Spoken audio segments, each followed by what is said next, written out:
जय माता दी। शुरुआत हो रही है इन सुंदर सुंदर फूलों से और ये कह रहे हैं कि अब बारिश का महीना आ गया है, हमारी भी कुछ केयर कर लीजिए। तो चलिए हम कुछ केयर करते हैं।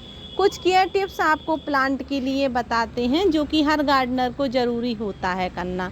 मैं भी अपने गार्डन में सब काम करना शुरू कर दिया है। अगर आपने नहीं किया है काम अभी शुरू करना तो कर दीजिए, क्योंकि अगर इस मौसम में आप इन कामों को नहीं करेंगे तो फिर आप लेट हो जाएंगे। तो ज़रूर आप इन टिप्स को अपनाइए और आपको हम 15 प्लस ऐसे टिप्स बताने वाले हैं जो कि आपके बहुत काम आने वाले हैं।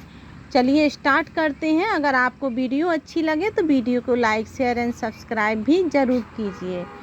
देखिए, सबसे पहले हमें क्या करना पड़ता है, हमें ध्यान रखना पड़ता है अपने प्लांट के जो पॉट हैं। बारिश में सबसे पहले बारिश होती है तो प्लांट तो बहुत अच्छे हो जाते हैं। आपने अक्सर देखा होगा कि प्लांट बहुत हेल्दी हो जाते हैं, उनकी पत्तियां जो हैं वो शाइनिंग करने लगती हैं। लेकिन वह जो हमारा प्लांट अच्छी बारिश में भी सूख जाए तब टेंशन होती है। और कब सूखता है कि जैसे कि इसका ड्रेनेज बंद हो गया, इसमें पानी भर गया है, तो हमारा प्लांट ग्रोइंग की जगह ये बैक पे चला जाएगा और सूख जाएगा हमारा प्लांट। तो हमें अपने प्लांट को नहीं सूखने देना है, उसका जो ड्रेनेज है वो सही रखना है। अगर प्लास्टिक का पॉट है तो आप किसी जो नुकीला टूल रहता है उसकी सहायता से आप उसमें कुछ ड्रेनेज कर दीजिए, 2-4 ड्रेनेज कर दीजिए, जिसकी वजह से कि उसमें जो भी बारिश का पानी गिरेगा आपके पॉट पर नहीं रुकेगा, मिट्टी गीली करेगा और ड्रेनेज के द्वारा पूरा पानी अगर बाहर निकलता है तो आपका प्लांट बहुत हेल्दी होता है। तो इस बात का आप ज़रूर ध्यान रखिए, ड्रेनेज उसका सही होना चाहिए। बारिश के बाद आप एक बार अपनी छत पर ज़रूर आइए अपने गमलों को चेक करने के लिए। और अगर आप देखते हैं कि किसी भी पॉट में पानी रुका पड़ा है, ऐसे कि अगर मिट्टी का है तो मिट्टी का भी पॉट बहुत आसानी से उसमें ड्रेनेज हो जाता है बिना प्लांट को हटाए।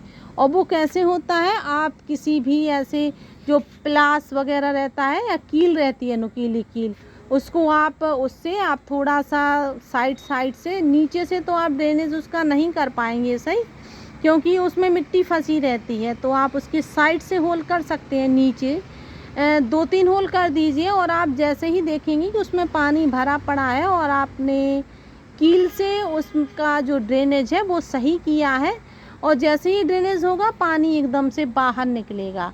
और जो पानी बाहर निकल रहा है उसमें से बहुत ही ज़्यादा वो पावरफुल पानी है, बहुत ज़्यादा उसमें कंपोस्ट मिली है, क्योंकि आपने अपनी मिट्टी में ढेर सारी कंपोस्ट में अपना प्लांट लगाया है। तो उस पानी को आप स्टोर कर रख सकते हैं और जिस दिन पानी बारिश ना हो उस दिन अपने प्लांट पर दे सकते हैं। बहुत हेल्दी आपका प्लांट फिर से हो जाएगा। उसके बाद है हमारी टिप्स की, इस तरह से बड़े ग्रो बैग हैं। जैसे कि हमारे जो बड़े ग्रो बैग हैं, अगर आप चाह रहे हैं, अगर आपने सोचा है कि आपको स्टैंड पर रखना है इनको, तो स्टैंड पर रखना बहुत अच्छा ऑप्शन है इनके लिए। क्योंकि अगर हम स्टैंड पर रखते हैं तो नीचे एक तो हमारी छत गीली नहीं रहती है, हमारी छत पर जो नमी रहती है जिसकी वजह से सीढ़न हो जाती है, क्योंकि कंटिन्यू कोई चीज़ गीली हमारी छत पर रखी रहती है तो हमारी छत ख़राब होने का बहुत डर रहता है। धीमे धीमे हमारी पूरी छत वो नीचे तक उसमें पानी पहुंचता रहता है और पूरे में नमी फैल जाती है।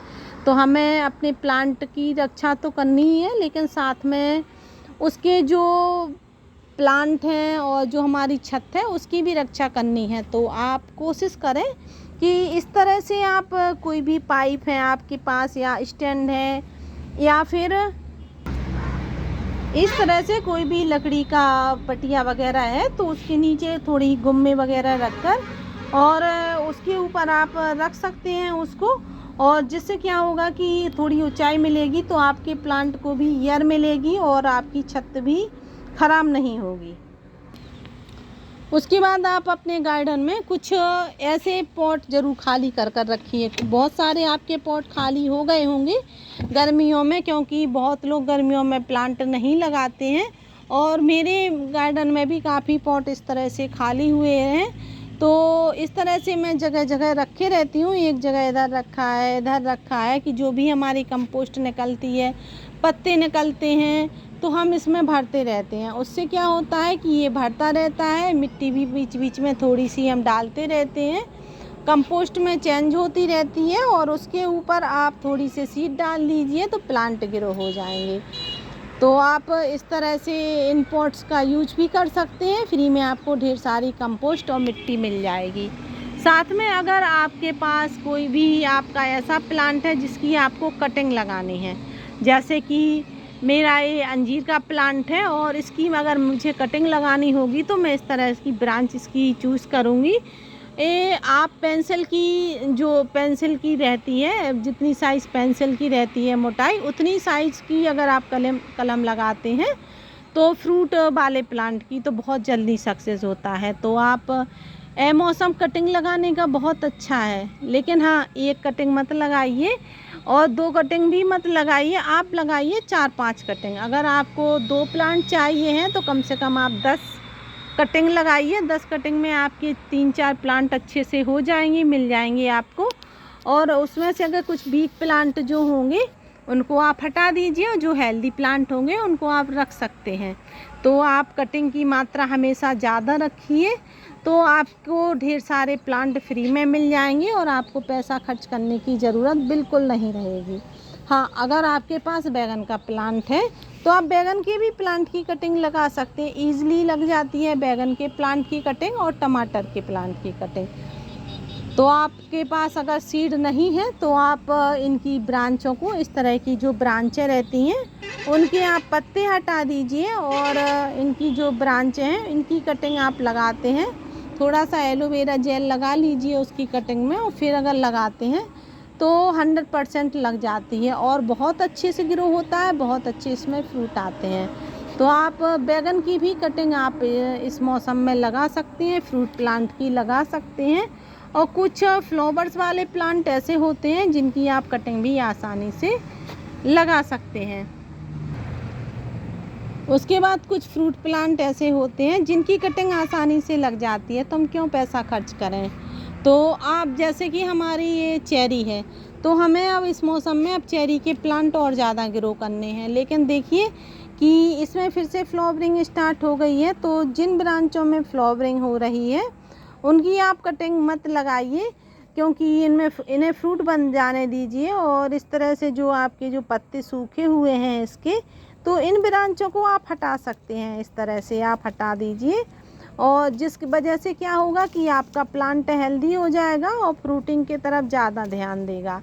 तो आप इनकी थोड़ी थोड़ी सी कटिंग कर सकते हैं, और हार्ड कटिंग भी इस मौसम में बहुत आसानी से हो जाती है।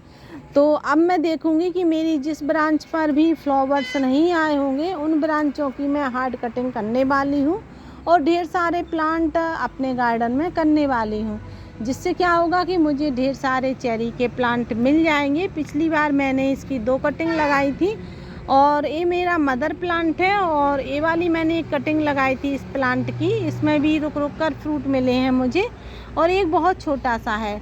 तो उसमें भी अब फ्लावर्स तो आते हैं पर फ्रूट नहीं बनते हैं। आप देखिए इस मदर प्लांट में तो कंटिन्यू फ्रूट बने रहते हैं।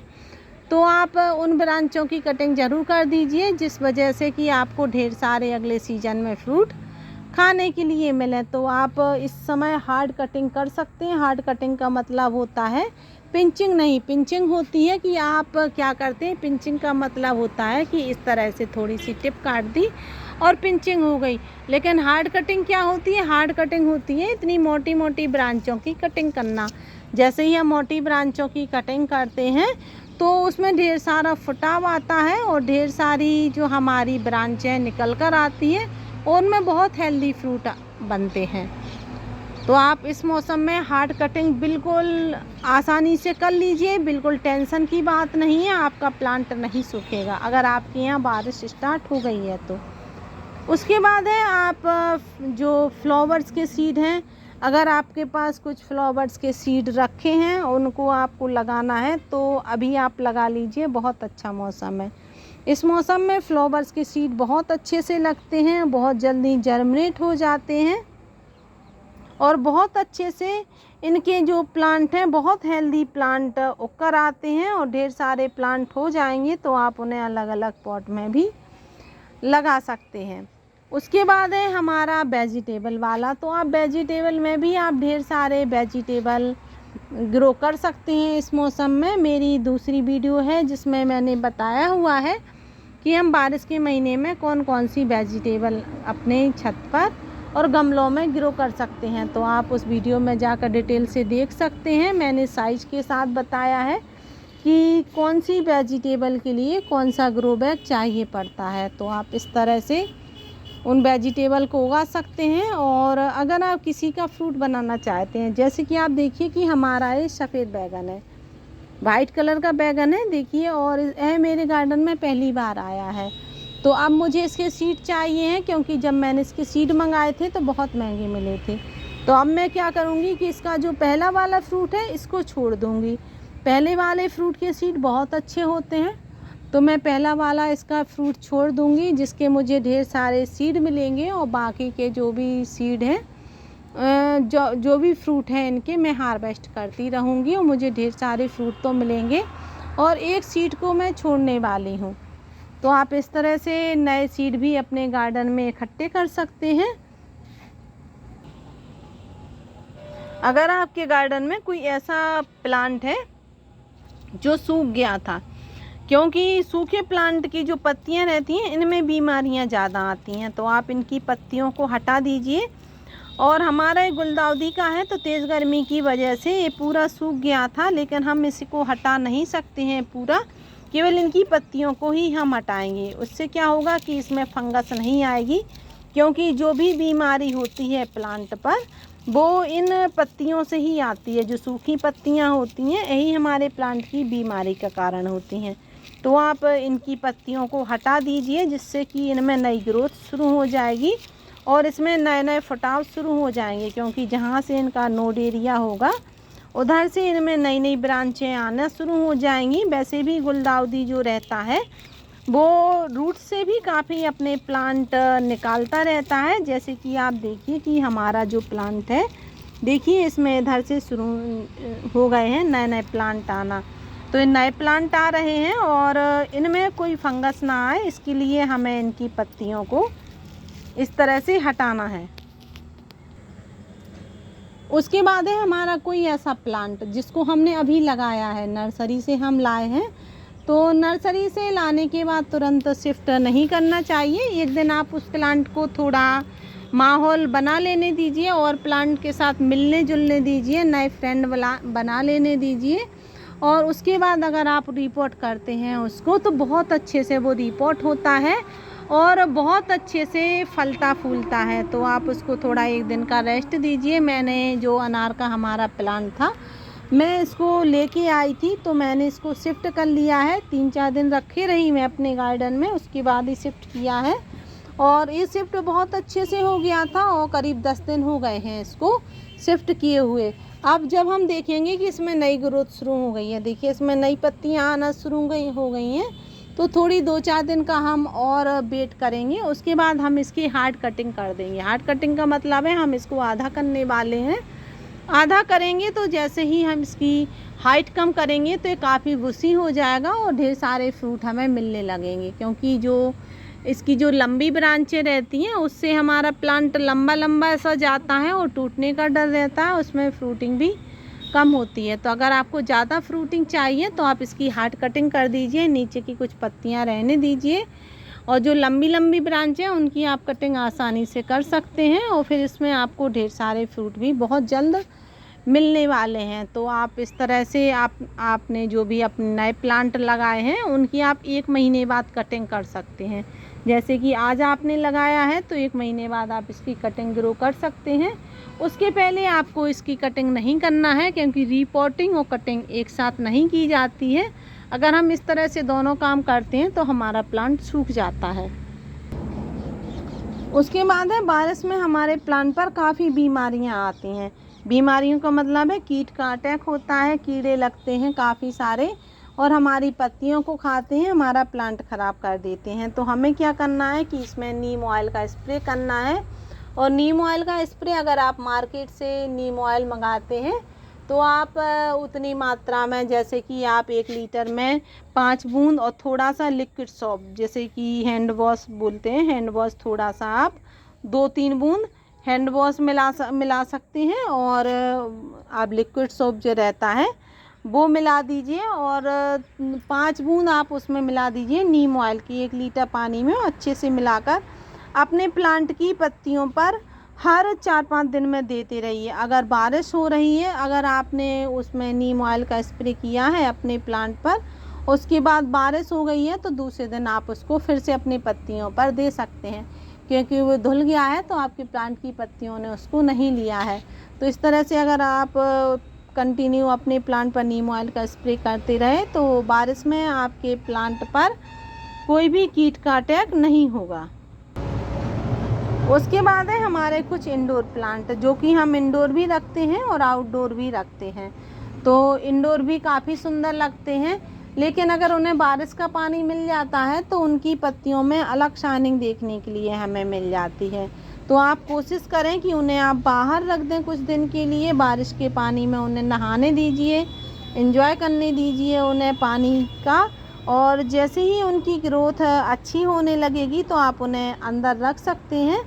और बारिश का जो भी पानी आप इकट्ठा किए हैं, जैसे कि बारिश होती है और आप इकट्ठा कर सकते हैं किसी पॉट में, तो आप उसको इकट्ठा कर लीजिए, और आपके जो भी इंडोर प्लांट हैं अगर उस पे देते हैं, और उसको आप नहला भी दीजिए साथ में, जिससे कि उनकी पत्तियों पर काफ़ी अच्छी शाइनिंग तो आएगी ही और उनकी ग्रोथ भी अच्छी बढ़ेगी। तो आप इस तरह से अपने इंडोर प्लांट की हेल्थ अगर अच्छी रखना चाहते हैं तो उन्हें बारिश का पानी ज़रूर दीजिए। उसके बाद है हमारा, जैसे कोई हमारे बड़े पॉट हैं, बड़े पॉट में हमने मिट्टी में खूब सारा एक बड़े प्लांट लगाए हैं, कोई भी प्लांट लगाए हैं, तो आप उनके साथ कोई एक प्लांट और लगा दीजिए, क्योंकि उस मिट्टी में हम बारिश में हमें कोई कंपोस्ट तो नहीं देनी पड़ती है, पर वो प्लांट की हेल्थ बहुत अच्छी कर देता है।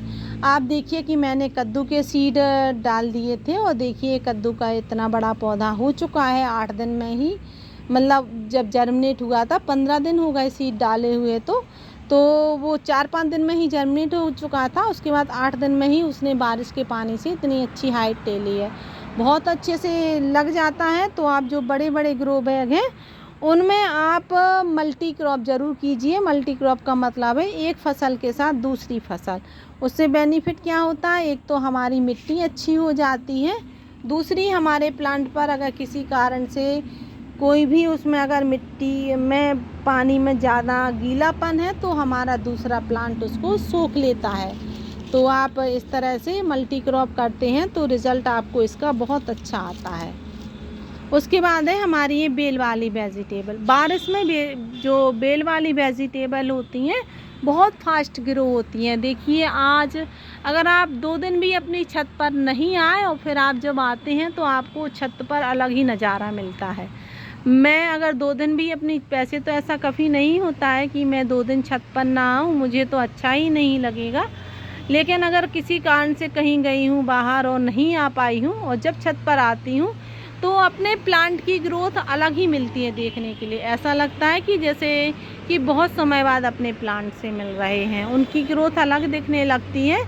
तो उनकी ग्रोथ के लिए आप इस तरह से रस्सियों का सहारा ज़रूर दीजिए, जिससे कि वो आसानी से उन पे चढ़ जाएं। और ये जो बेल वाली वेजिटेबल होती हैं जितनी ज़्यादा फैलती हैं उतनी ज़्यादा इनमें फ्रूटिंग होती है।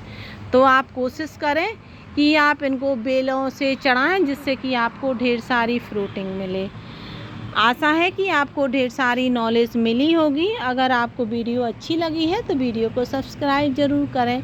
थैंक यू, मिलते हैं अगली वीडियो में।